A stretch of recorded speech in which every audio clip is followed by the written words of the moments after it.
Sitting in the weeds here is my drag race Grand Cherokee. Now, I last raced this thing in the last zip tie drags I had for the Hooptie Challenge, and that was back in the beginning of 2020. Now, it doesn't look like they're doing that event again, but they are doing a very similar event, the Duct Tape Drags, that's still being held in Tucson. So I signed up a while back, and then I realized I've got a month to go. So I actually probably should get this thing ready to go. I'm going to tear this thing apart with a month to go.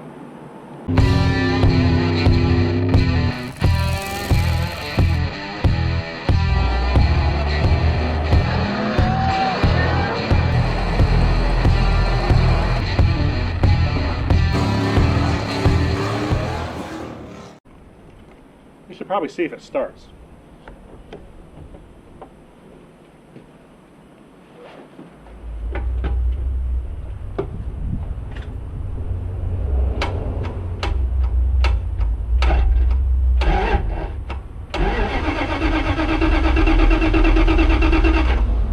Not yet. Oh, we got something.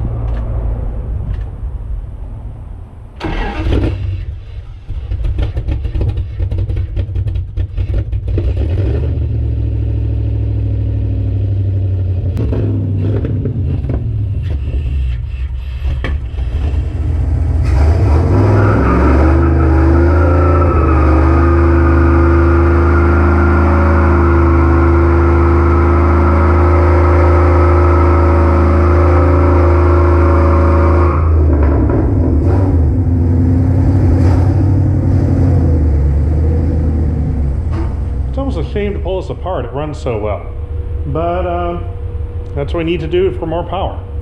I did get a start on building a motor over the winter, but that didn't quite go as planned. Let me show you what I mean. Right here is another 5.2 Magnum. Supposedly it's from a truck. I bought it at a library parking lot out of the pickup truck of a guy I found on Craigslist, and he says it runs really well. We'll find out. But I'm not even going to start this motor as is. I am going to modify.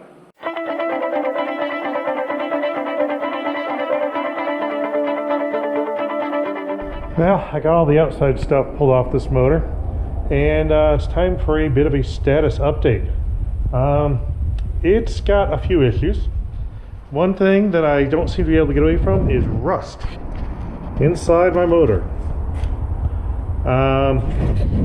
Seriously, why does this always happen? The other one I can understand because it was found in a river. This one was supposed to be from a running truck, so a little disappointed by that, but luckily I've got a bunch of blown motors lying around, so I got spare parts. And the continuously variable cam timing. That doesn't surprise me at all, it's sort of common, but I might have to actually buy a timing chain. Or I could just ignore it. We'll see. I found one thing really interesting on this motor. When I bought performance valve springs, of course I didn't buy them new. I found a deal on eBay for a set of 14 performance valve springs. So that might be a little bit of an issue. Those of you good at math have realized already that means 2 less than I need, because it should take 16 for a V8. Now, I was going to have to buy 2 more. And I did not want to pop the $20 or $30 a piece that it would have taken to get them here. So what I did is ran into a big streak of luck. Because when I took this motor apart, it had 12 factory valve springs, and 4 of them were the performance kind. This is the factory one. You can see the spiral that it's wound. This is the brand new one out of the box. This is one of 4 that I found in the motor that has the exact same winding, the same direction of winding, and the same coil spacing as the performance springs. So for some reason, someone who owned this truck before changed 4 valve springs. They happen to be the ones that I'm using in my new build. I happen to be too short. I took the 2 non-rusty ones. I'm going to put them in the motor.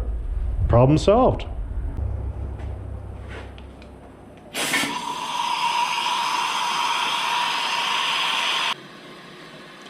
Cheapest and worst valve spring compressor ever. One interesting thing is I was using air pressure to hold the valves open to change the springs. And of course the air pressure makes the motor move because it fills the cylinder with pressure. And so you don't stay on top dead center on number 1 cylinder. But I put the valve springs on number 1 last. And what that did, I pressurized the cylinder, the motor spun over to bottom dead center.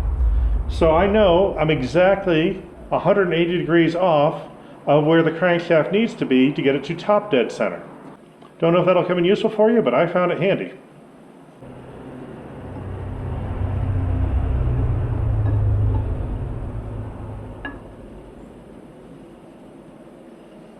Huh. Is it a good sign? And there's rust on your old cam. I'm thinking that might be an issue. I think I'm going to ignore that. This project's getting a little out of control here. I'm okay with rust inside the motor, but I've had another issue that I probably really should fix.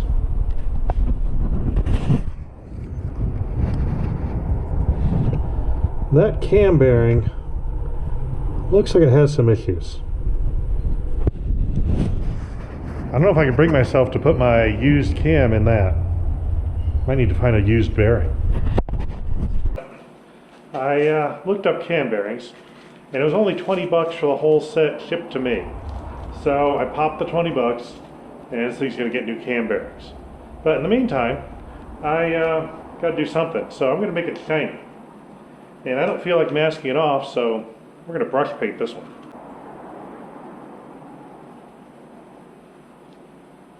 I found something interesting.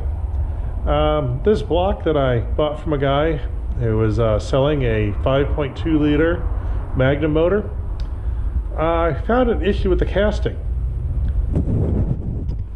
Right here, it appears to have the numbers 360 cast into it.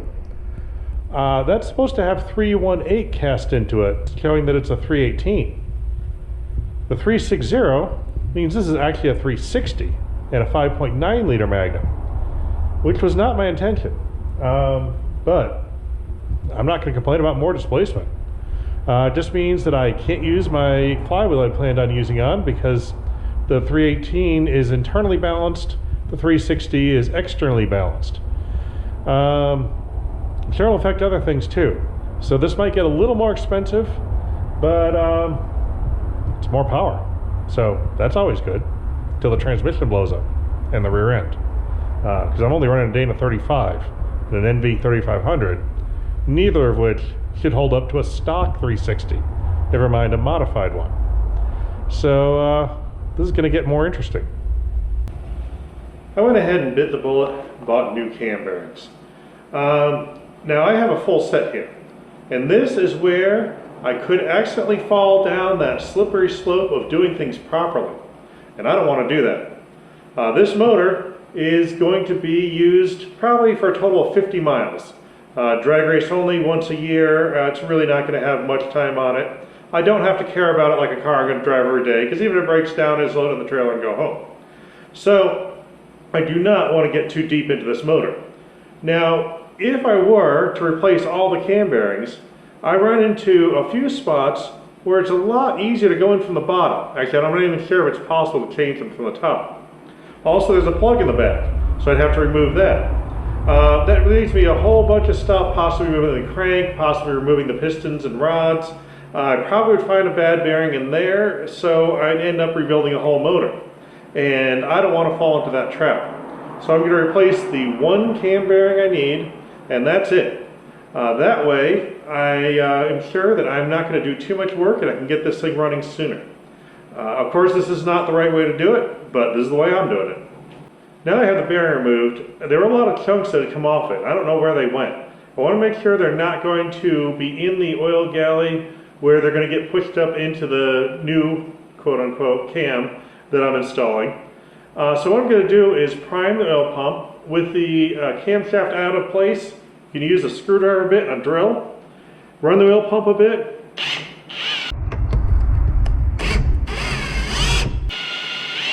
And I can get oil flowing through those cam bearings.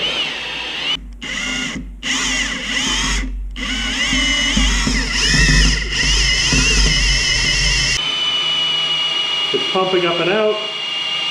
So anything that was in there should be flushed out at this point. Now, I got a new replacement cam bearing. I managed to get the tool in there. You have to take it apart and slide it through this hole. It's definitely meant for these to be installed from the other side. Now I'll see if I can get the cam bearing in there. What it is, I made a mark opposite the hole where it gets oiled, because once I put it in here, I won't be able to see where that hole is and get it aligned. Hopefully that mark will let me just slide it in by eyeball, and hopefully this whole thing works and I don't have to take out the crank.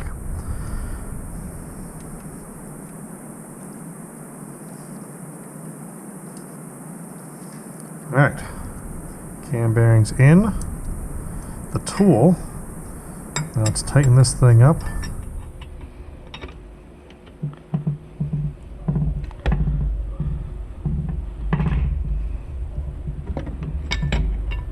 Alright, now line up our mark there.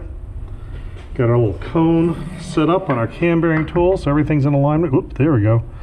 Something like that. Let's hope that works. And then we just tap it in.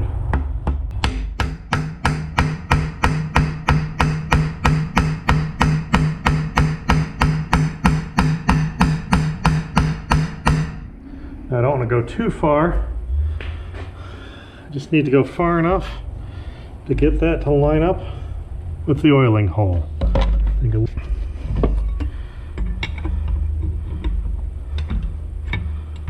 Yep, got the hole lined up. We got a bearing in.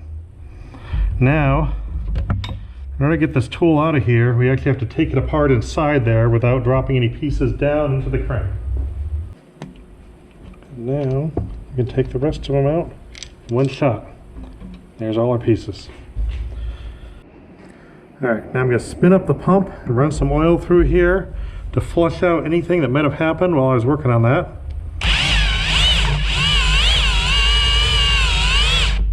Oh, made a puddle on the floor. Yep, my finger all sauced up. Big warning labels on it. Don't touch it. Don't breathe it. Don't drink it. You know, that kind of stuff.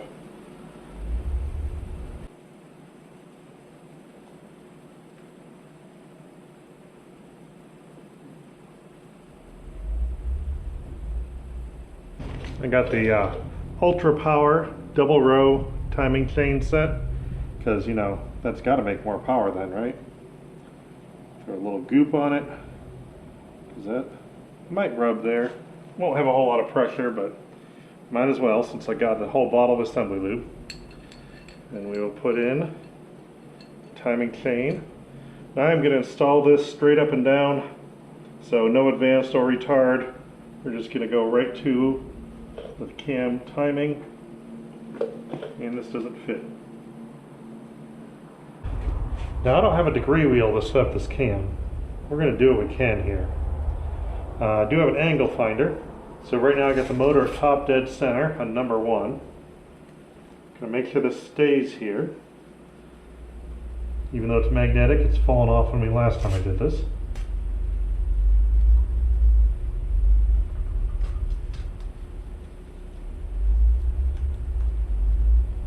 There. Calibrate it. Alright, so this isn't going to be exact. It gets me in the ballpark though. Alright, we're going to bring this, right now we're on the base circle of the cam. We're going to bring it up towards top dead center.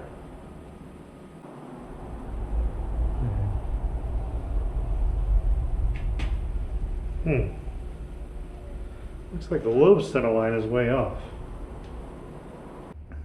You may notice that I have an old timing chain back on. The new timing chain is gone. Take a look at this. There's one dot, there's the other dot. They're lined up. That dot on the cam is right above the number 6. Now I'm going to take that off, put on the new timing gear.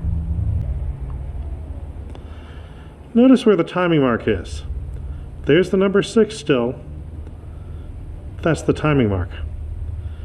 That's in the wrong spot. It should be over this tooth, because that is where the number 6 is. I didn't move it at all. The factory gear has the mark in the right spot. This one has one tooth off. And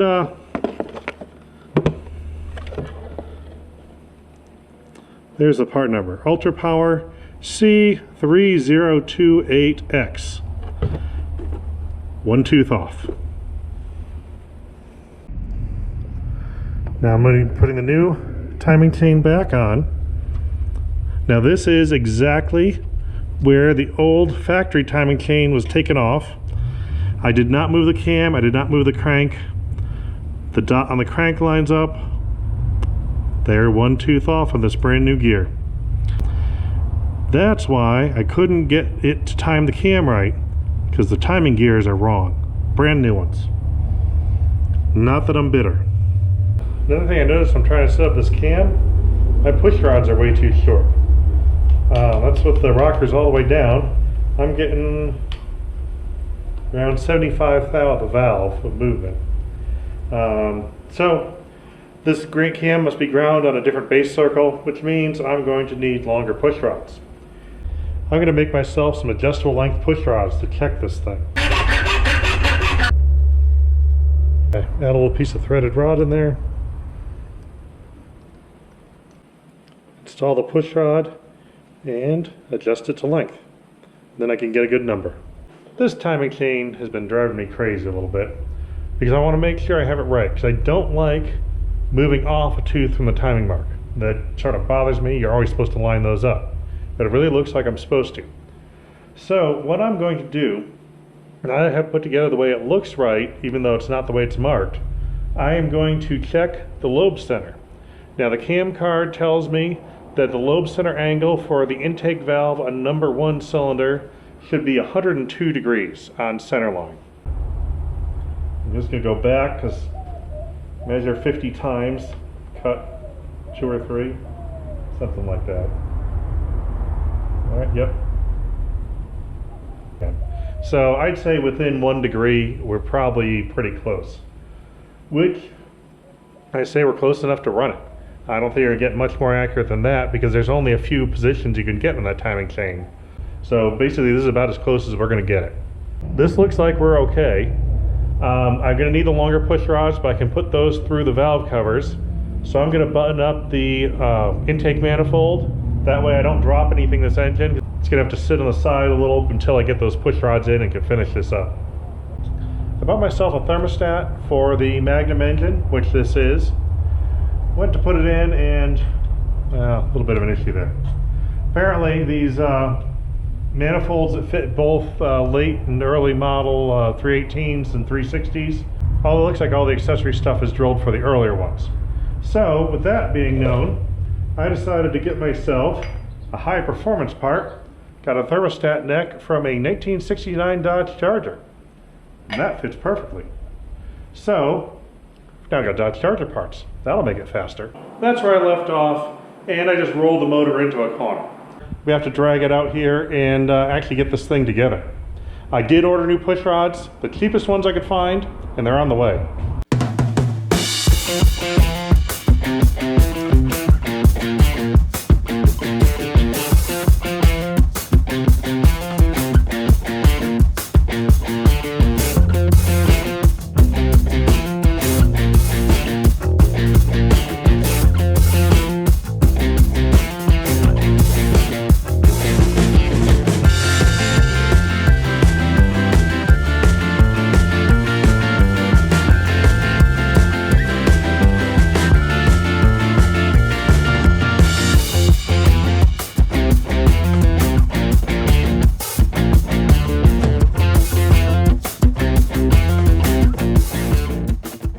Now for what I'm doing here, the motor is just one piece of the puzzle, because the vehicle's fuel injected and the motor is carbureted.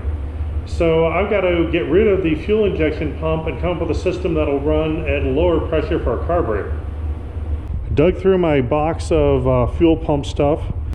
For some reason that included a tow hook and brake line and stuff like that.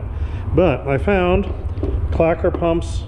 Looks like a fancy clacker pump, maybe a factory one. And these, which my brother-in-law gave me years ago. And I got 2 of them. I also got a rebuild kit with them. and regulators, one of which is painted blue, so that must be the good one, maybe. 1/4-inch diameter fuel filter, probably not helpful. So out of this, I'm probably going to try one of these pumps first, get it running with that kit, and hopefully that will solve my not fuel injected carbureted issue. Then the flywheel I bought for a 318 is neutral balanced. It will not work with this 360, so I got to solve that problem. This on eBay, basically it's instructions on the Magnum engines. Use an extra large weight. You line up the crank holes, bolt holes here. You line up your weight in position A, and that should give me the offset I need for the 360. Problem is, I line that up. I line up my holes. Now on these there's two close together. That's how you index these things. So we have our holes lined up there. We're going to have to put this right there at position A. And position A, if you can see the paper pushing in, that's right here where it has to sort of sit on a lump. So I'm not 100% sure how I'm going to attach that yet, but we'll figure that out. The charging system runs through the computer that runs the fuel injection. So I've got to figure out how to have a standalone charging system and run a serpentine belt. My ignition system I bought, I actually read the instructions. It takes a special coil, which I don't have, so I got to get one of those in. Then there's other stuff like I got to put a water pump on it, install it, find a clutch that works with this flywheel or whatever flywheel I'm going to use, change the throttle linkage, maybe some gauges. Those all run off the factory computer, so I'm going to lose all those. Some wiring, some other stuff. There's a lot of things to do here. Really is only a month, huh? I got to keep myself on track because I have a habit of getting distracted by other projects. Like, hey, I just got a package in from India.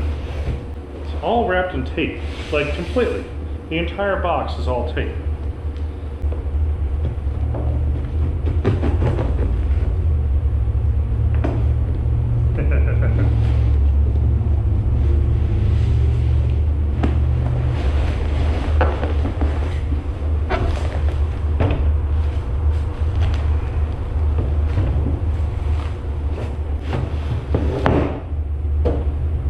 Time to play with this right now because I gotta at least get the parts ordered for that so they can get on their way. I'm gonna have to keep myself motivated. I'm gonna go ahead and upload this video to commit myself to actually having to finish this thing and not just running it as is. And I'll keep updating it and show you the progress and hopefully show you what happens at the drags. But well, we're gonna have to have our fingers crossed on that one. Till next time. 5, 6, 7, 8, 9. 9 slots. Really bad quality. You can see why it was so cheap.